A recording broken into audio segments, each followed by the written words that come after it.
isso aí no Google, estamos aqui dando seguimento, né, ao programa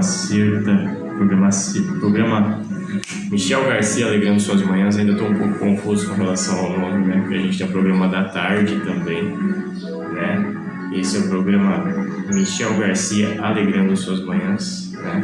O programa da tarde é o programa sertanejo com Michel Garcia, né.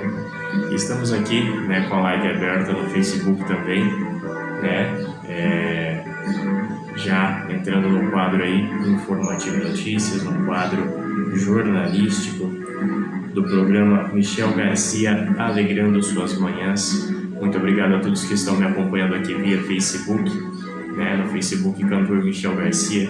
Quem não me acompanha no Facebook Cantor Michel Garcia, não perca tempo, né, para você acompanhar tudinho mesmo que acontece aí na vida artística e profissional do cantor Michel Garcia. Mas lembrando, é vida artística e profissional, vida pessoal não, gente. Então é isso aí, vamos dar seguimento ao nosso programa aqui. A gente vem trazendo um pouco das notícias, um pouco do que tem acontecido nos últimos dias no nosso país, né? Aqui no quadro jornalístico, né? No quadro Informativo Notícias do, né, programa Michel Garcia Alegrando Suas Manhãs. Não confundam, tá, gente? O programa da tarde é o programa sertanejo com Michel Garcia e este da manhã é o programa Michel Garcia Alegrando Suas Manhãs. Tenham esse cuidado, pois até eu mesmo tenho confundido às vezes, tá? E se acaso eu virar trocar novamente o nome dos programas, vocês me desculpem, não levem em consideração, tá? Então é isso aí, estamos aqui dando seguimento ao programa aqui, né, com a live aberta também. Quem desejar acompanhar esse momento, né, a live aí no Facebook está aberta para todos que desejarem curtir, né, também vendo o locutor falar, vendo o locutor passar as informações, as notícias, né. Se você desejar me ver também, entre no Facebook Cantor Michel Garcia. Quem não segue a fanpage, não perca tempo, né? Siga aí o quanto antes para você ficar ligadinho, para você acompanhar, né, tudo que acontece na vida artística e profissional do cantor Michel Garcia. Então vamos começar aqui com as notícias, né, com o que tem acontecido aí no nosso país, né? Vamos trazer aqui para vocês a notícia a respeito do velório, né, do rei Pelé, né, rei Pelé, que faleceu aí há poucos dias atrás em decorrência de um tumor no colo, né.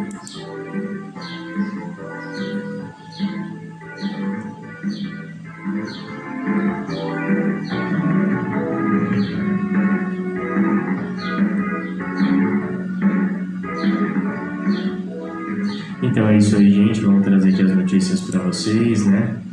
Prestem bastante atenção nas notícias que nós estaremos passando aí para vocês aqui no programa Michel Garcia Alegrando as Suas Manhãs. Agora são pontualmente 9 horas e 50 minutos, pontualmente 9 horas e 50 minutos, horário de Brasília, né? Aqui no programa Michel Garcia Alegrando Suas Manhãs, né? Então a notícia é a seguinte: após velório de 24 horas, corpo de Pelé será sepultado nesta terça-feira. Veja detalhes da cerimônia, né? Ainda está previsto cortejo pelas ruas de Santos, né, São Paulo, antes do ato reservado para familiares, né? O corpo de Pelé será sepultado nesta terça-feira na Memorial Necrópole Ecumênica, após o velório, né, na Vila Belmiro, que se encerra às 10 horas de Brasília. Então faltam apenas 9 minutos aí para acabar o velório do Pelé. Eles já devem estar fechando os portões, tudo, retirando o pessoal. Faltam apenas 9 minutos para acabar esse velório. A cerimônia vai chegar a 24 horas de duração e, de acordo com os Santos, mais de 78 mil pessoas já passaram pelo funeral. Antes do sepultamento, reservado apenas para familiares, está previsto cortejo com o corpo de Pelé pelas ruas de Santos, né?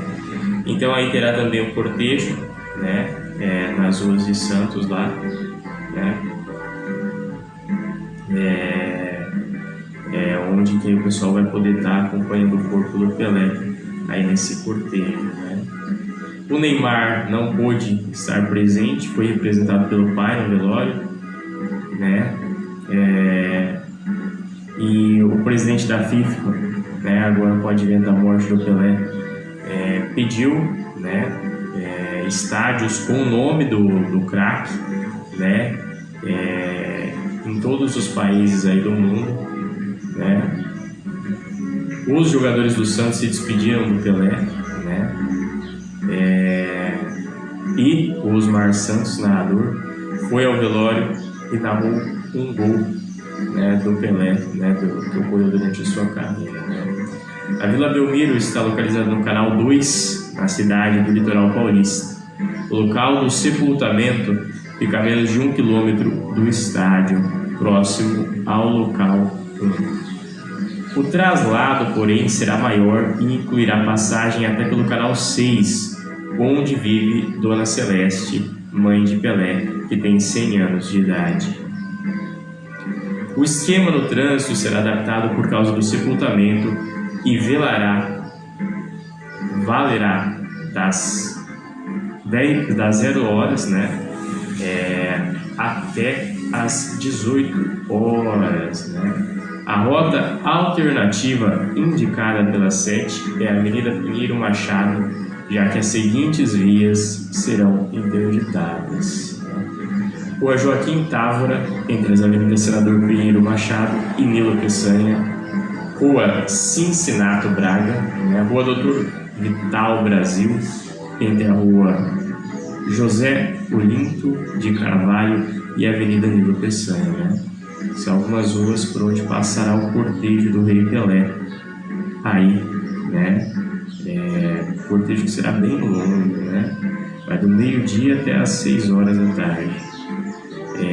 O sepultamento será exclusivo para familiares e acontecerá no cemitério vertical, em que Pelé adquiriu um lóculo, nome dado ao jazigo elevado em 2003. O local tem vista para a Vila Belmiro, né? O velório teve a presença, né? Deve contar com Lula, né? Para quem não sabe, essa informação foi dada antes, o Lula já foi no velório dele, né? Presidente eleito do Brasil, Luiz Inácio Lula da Silva, irá ao velório por volta das 9 horas desta terça-feira. O Santos vai encerrar as homenagens na Vila Belmiro às 10, para então começar os preparativos do cortejo.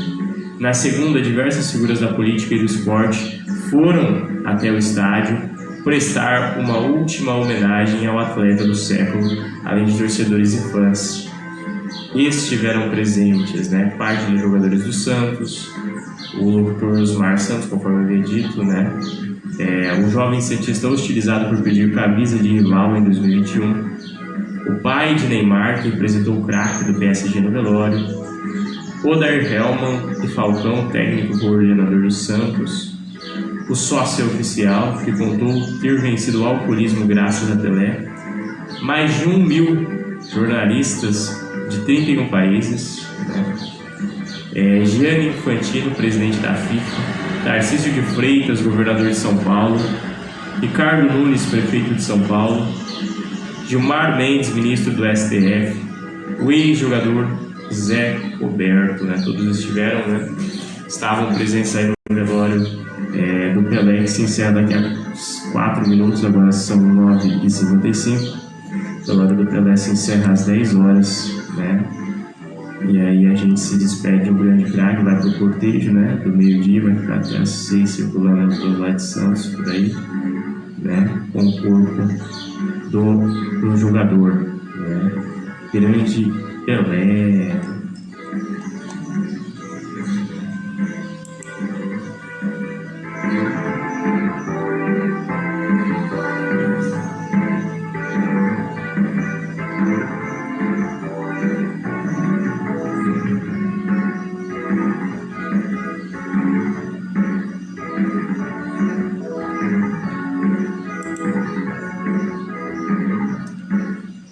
Agora, notícias aqui relacionadas ao Enem de 2023, a gente vai trazer aí para vocês, né, em primeira mão, né. Enem 2023 será aplicado em 5 e 12 de novembro, né. Veja datas de inscrição. INEP divulgou na última segunda, 2, o cronograma de aplicação e inscrição das provas. Então, gente, a galera aí que está saindo da escola agora, que precisa prestar o Enem, ou até os mais velhos que estão com vontade de entrar na faculdade, né? É uma notícia muito importante para vocês a respeito do Enem 2023, né? O Exame Nacional do Ensino Médio, né? O Enem será aplicado em 5 e 12 de novembro. A informação foi divulgada nesta segunda-feira, 2, pelo Instituto Nacional de Estudos e Pesquisas Educacionais Anísio Teixeira. As inscrições devem ser feitas na página do participante entre 8 e 19 de maio. Já os resultados do exame serão divulgados em 16 de janeiro de 2024. Né? Veja como ficou o cronograma para este ano. Inscrições dia 8 a 19 de maio, as provas dia 5 a 12 de novembro, a divulgação do gabarito dia 24 de novembro e os resultados dia 16 de janeiro de 2024. Né? Enem PPL. O INEP também divulgou o cronograma do exame para pessoas privadas de liberdade. Né? Então, o pessoal que está em cárcere aí, né? Os presidiários também podem prestar o Enem.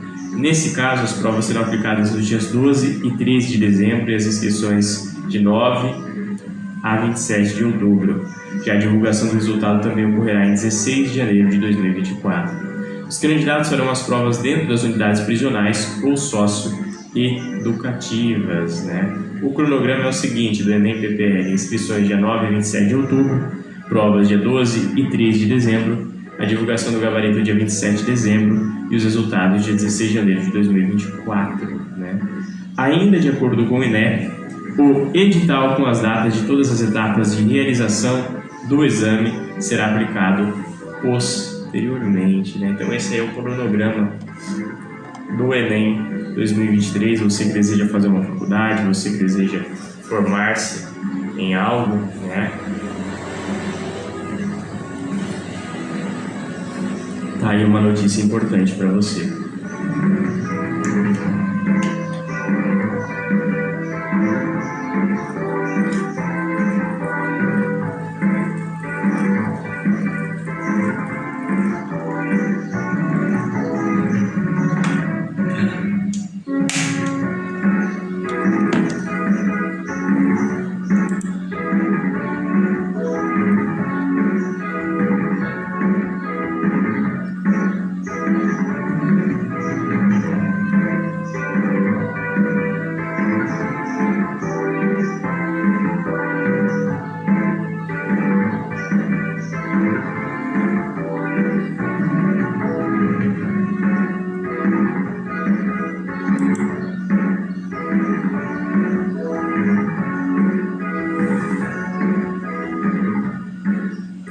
Agora, outra notícia aqui em primeira mão para vocês com relação ao Auxílio Brasil, né?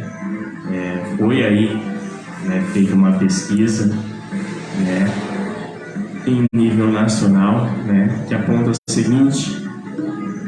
a seguinte informação aí para a gente, que eu vou trazer para vocês em primeira mão também aqui, né, no quadro jornalístico do programa Michel Garcia, animando, alegrando as suas manhãs, né? Auxílio Brasil impacta a economia e é uma das maiores fontes de renda de quase 2.000 dos municípios. Em 1/3 das cidades brasileiras, valor recebido pelos beneficiários do Auxílio Brasil equivale a 20% ou mais do total transferido diretamente pelo governo federal. Para pesquisadores, o valor funciona como injeção de demanda nas cidades. Né? O principal benefício a pessoas em situação de vulnerabilidade social no país, o Auxílio Brasil, que deverá ser renomeado como Bolsa Família pelo novo governo, tem uma participação relevante na vida econômica das cidades brasileiras. De janeiro a outubro de 2022, o valor enviado aos beneficiários foi de 53 bilhões, equivalente a 18% do total transferido diretamente pelo governo federal aos municípios no mesmo período. O auxílio é importante para a economia local porque é uma das principais fontes de renda das cidades, ao lado do ISS, Imposto sobre Serviços. O impacto é ainda maior nos municípios pequenos, onde a arrecadação do tributo é insuficiente para dar conta dos gastos, né? Em 1.861 cidades brasileiras, essa realidade é ainda mais visível. Nelas, o valor recebido pelos beneficiários equivale a 20% ou mais do total recebido pelo município em transferências federais, e em 27 cidades, o valor recebido via auxílio equivale a mais da metade do total transferido, né? Então aí, Bolsa Família, né, do qual muitas famílias dependem, né, corresponde a uma porcentagem em alguns municípios do Brasil, né, corresponde a maior porcentagem do que é transferido, né, para o governo municipal, né, de dinheiro, né? Então, mostrando também como que as pessoas no Brasil hoje estão dependentes desse auxílio, né? Como o desemprego é grande, como a questão também do emprego, porque tem também emprego, mas existem alguns empregos, né, que são em condições precárias, né, que podem causar danos sérios, graves à saúde do trabalhador, né? Então, às vezes tem também, mas não é de acordo, né, com o que está estabelecido nas leis trabalhistas, né, na CLT, né? Então a gente tem que também analisar isso aí, né, e ver como que está a situação no Brasil hoje, né? Nova Iguaçu, Rio de Janeiro e Belford Roxo, ambas na região metropolitana do Rio de Janeiro, são os maiores exemplos desse fenômeno, né? Belford Roxo. De janeiro a julho de 2022, os beneficiários do Auxílio Brasil receberam, né, mais de 366 milhões, né, entre janeiro e julho de 2022. Já o município recebeu 480 milhões aí em verbas federais, né, lá em Belford Roxo, no Rio de Janeiro, né? Ou seja, o auxílio equivale a 76% do total transferido do governo federal ao município, né? Então, mais da metade aí, né? Isso aí no Rio, né? Então, ver como existe também bastante pobreza, né? Bastante pessoas vivendo abaixo da linha da fome no estado do Rio de Janeiro, e em algumas cidades até bem conhecidas como Nova Iguaçu, Belford Roxo, né? Ver como que hoje o desemprego tem impactado tantas pessoas, né? Rio de Janeiro, que já é muito conhecida, né, pelas comunidades lá, pelas periferias, pelas favelas, né, muito em decorrência disso também, da desigualdade que há naquela cidade, né. Então a gente vê bastante a necessidade desse Auxílio Brasil nessa região. Cidades com mais beneficiários do Auxílio Brasil. Dados de setembro de 2022, os mais recentes disponíveis no sistema do Ministério da Cidadania, apontam que Nova Iguaçu é a 9ª cidade do país em famílias beneficiadas e Belford Roxo, né, a 19ª. Em municípios com população semelhante à de Nova Iguaçu, né, tem em torno de 825 mil habitantes, né, João Pessoa, São Bernardo do Campo, né, o número de famílias beneficiárias é bem menor, né, em torno de 270 mil lá, né, que dependem aí desse Auxílio Brasil, respectivamente. O mesmo ocorre com o Belford Roxo, que tem uma população estimada de 515 mil habitantes, né? No Nordeste, agora a situação. O Nordeste é, de longe, a região com o maior número dessas 1.861 cidades, em que o auxílio equivale a 20% ou mais do total recebido pelo município em transferências federais. Das 1.793 cidades da região, 1.336 estão nessa situação, 75% do total, né? O norte é a segunda região com maior incidência, são 214 cidades, que equivalem a 48% do total de municípios. Depois aparece o sudeste, né, com 288 cidades, né, 14%, centro-oeste com 40 cidades, 9%, e sul com 33 cidades, 3%, né? Em setembro deste ano, o Auxílio Brasil atingiu um pico de importância quando comparado com o valor transferido pelo governo federal aos municípios. Foram 8 milhões via auxílio, né? Ante 25 milhões de transferências aos municípios. No dado mais recente de outubro, o total do auxílio foi de 8 milhões, ante 28 milhões das transferências diretas aos municípios, né? Agora a gente vai ver que dinheiro o governo transfere aos municípios. Há 2 tipos de repasse do governo federal para os municípios, explica o economista Raul Veloso, especialista em orçamento público: os obrigatórios automáticos e os voluntários, né? Bom dia, Edilma Andrade, aqui acompanhando o programa, né? Michel Garcia alegrando suas manhãs no quadro jornalístico, né? Então, voltando ao que eu dizia, né? O governo federal, né? Ele repassa duas verbas, né? As obrigatórias automáticas e as voluntárias. A primeira consiste em percentuais fixos da arrecadação de determinados tributos, como o imposto de renda, né?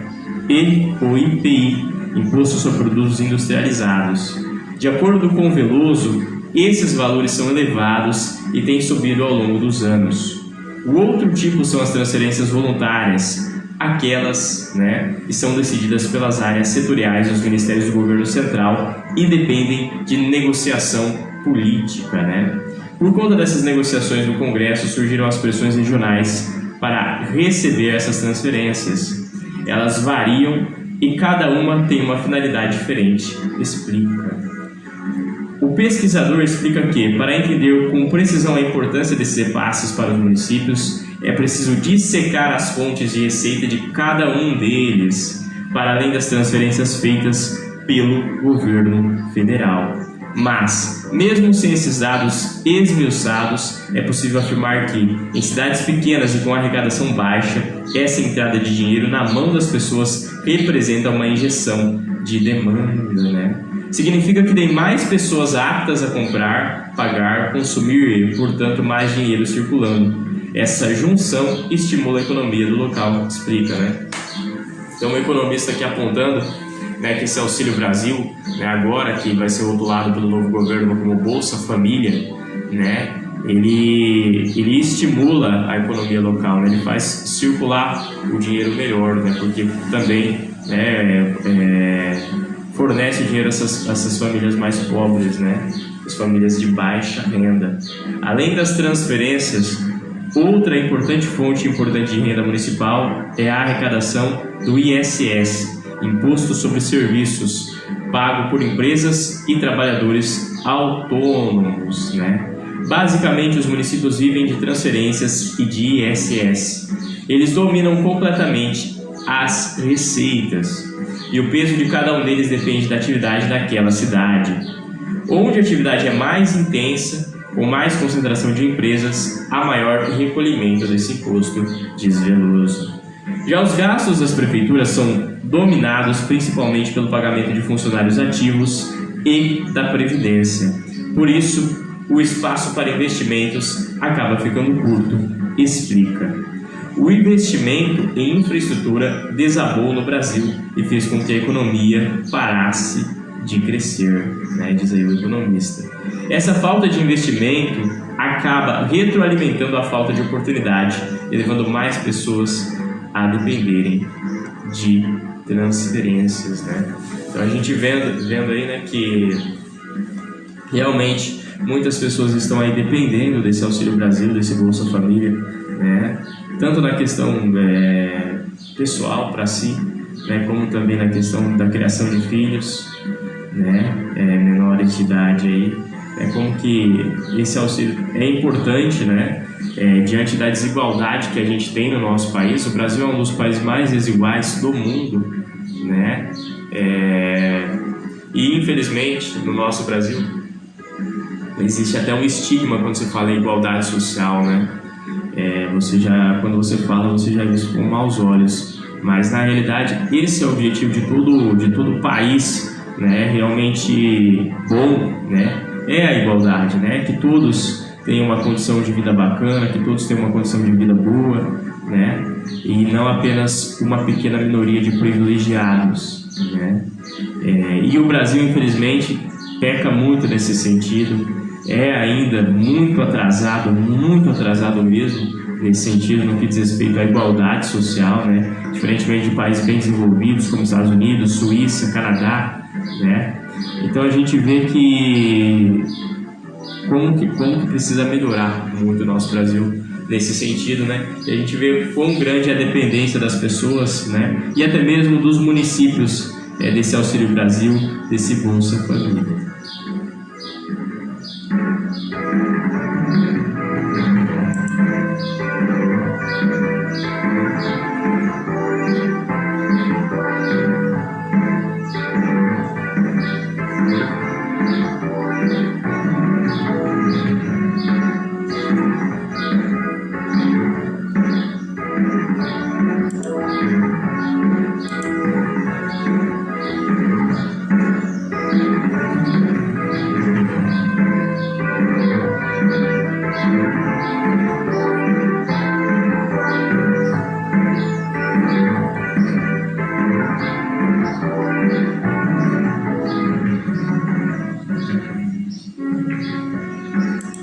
É isso aí, meu povo. Agora eu venho trazer para vocês também a questão aí do clima-tempo aí para vocês. Chegando notícia aqui quente para a gente a respeito do clima-tempo aí para vocês, né? Risco de chuva forte em todas as regiões do Brasil, né? Quase todo o Brasil está com muitas nuvens. Áreas de instabilidade estão se formando em todas as regiões do país, com grande disponibilidade de ar quente e úmido. A zona de convergência, né, intertropical aumenta a chuva no extremo norte do Brasil. Uma frente fria avança pelo litoral de Santa Catarina e até a noite se aproxima de São Paulo. O ar quente predomina sobre o Brasil e faz calor, né? Então aí, né, os dados estatísticos apontando, né, que existe grande possibilidade de ter chuva forte, né, em todos os estados do país. Previsão do tempo para 3/1/2023, essa terça-feira, né, de hoje, né, na região sul. A passagem de uma frente fria pelo litoral catarinense ajuda a aumentar as condições para chuva. Paraná, aqui onde nós moramos, e Santa Catarina tem muitas nuvens e pancadas de chuva no decorrer do dia que podem ser fortes. No Rio Grande do Sul, chove só no norte do estado, onde estão a Serra e o Planalto Gaúcho. O ar fica abafado na região. Pessoal que nos ouve aí da região sudeste, né? Áreas de instabilidade atuam sobre o sudeste do Brasil e deixam quase toda a região com muita nebulosidade, né? Mas ocorrem períodos com sol. Pancadas de chuva e raios são esperados especialmente para a tarde e noite em todas as áreas. Risco de chuva forte em São Paulo, o centro, oeste e sul, Minas Gerais, na zona da Mata Mineira, né? Centro-sul do Rio de Janeiro. Região centro-oeste. Áreas de instabilidade se desenvolvem sobre a região centro-oeste. Toda a região tem um dia com muitas nuvens, pancadas de chuva, com raios frequentes e períodos com sol. O ar fica abafado, há risco de chuva forte em todos os estados e no Distrito Federal. Na região nordeste, né? Nuvens carregadas crescem também no nordeste. Há condições para pancadas de chuva com raios no decorrer do dia no interior e litoral do Maranhão, do Ceará, do Piauí, no sertão de Pernambuco e no centro-oeste e norte da Bahia. Dia com muitas nuvens e chuva que pode ser moderada a forte nas demais regiões do Nordeste. Pode chover forte no litoral norte da Bahia, né? E por fim aí na região norte, né? As áreas de instabilidade da zona de convergência intertropical ajudam a aumentar a chuva sobre a parte norte da região norte do Brasil. Toda a região tem muita nebulosidade e várias pancadas de chuva com raios. Há risco de chuva moderada a forte em toda a região, né? Aí tem alguns alertas meteorológicos aí para essa terça-feira, né? Atenção para o risco de chuva forte nas capitais Florianópolis, né? Curitiba, aqui no Paraná, São Paulo, Belo Horizonte, Rio de Janeiro, Campo Grande, Goiânia, Brasília, Cuiabá, Porto Velho, Manaus, Boa Vista, Belém, Macapá, Palmas, Teresina, São Luís, Fortaleza e Salvador, né? Então nessas regiões aí, aqui o mais próximo é Curitiba, né? Atenção aí para chuvas fortes, né? Alerta para temporais generalizados em Santa Catarina, no Paraná e no centro, sul e oeste do Mato Grosso do Sul, né? São aí as informações que a gente traz aí para vocês do Climatempo para esta terça-feira, dia 3 de janeiro de 2023, iniciando o ano de 2023. E esse foi o nosso quadro jornalístico aí, né, do programa Michel Garcia, alegrando suas manhãs. Muito obrigado pela atenção de vocês para com esse quadro. Daqui a pouco eu volto fazendo aí o balanço esportivo, né, no programa Michel Garcia, alegrando as suas manhãs.